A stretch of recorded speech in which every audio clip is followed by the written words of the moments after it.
Often tall people are afraid that the seat pan depth may be too short. And I think that the underlying question is more interesting, which is actually, can the pressure under the thighs be too big, and what role does the seat pan depth play in this equation? That's what we're going to try to understand today. Welcome, I'm Olivier Girard, economist, posture therapist, author of the Posture Manual and creator of the Posture Academy. The answer to can the pressure under the thighs be too big is short. It's yes. Imagine sitting on a small piece of a wooden stick.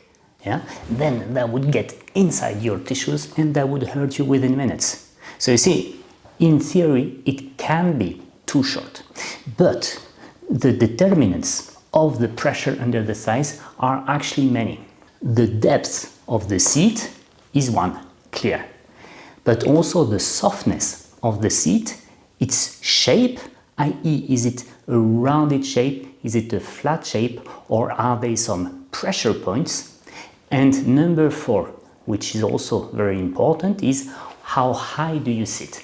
The higher you sit, the more weight you have on your legs, and therefore the less you have on your thighs, provided that the angle of the seat pan follows your thighs. And number 5 is how long in a row. You can have massive pressure under the thighs, but not for too long.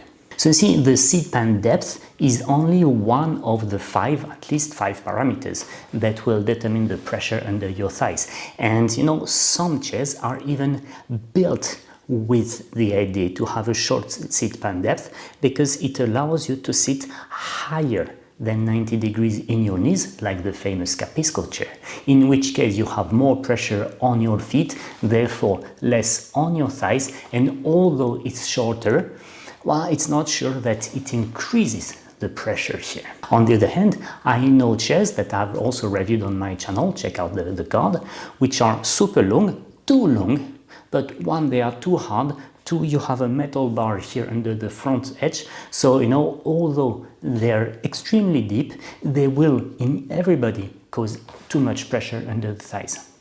So how should you think about all this?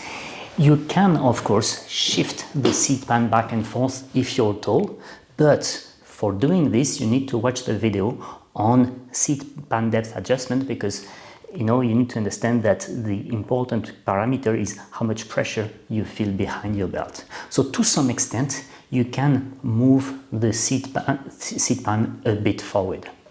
But now, if you suspect that there's too much pressure under your thighs, I think that the two things you should think about are, number 1, how long have you been sitting in a row? If you get up less than twice an hour, that's your move. And number 2 is, are you sitting at 90 sharp or are you sitting above? After thinking the duration, try to see if your chair is meant or able to bring you to a 95, maybe 100 degrees angle. After doing all that, then you can think, okay, is the chair adapted to me or not? Clearly, some chairs are softer than others. If you think the 24-hour chairs, they are with extra foam precisely because people sit for longer duration on them. So after you have reviewed the parameters that I just cited, then you can think about changing the chair in case it's not soft enough or in case the geometry of the seat pan is not adequate.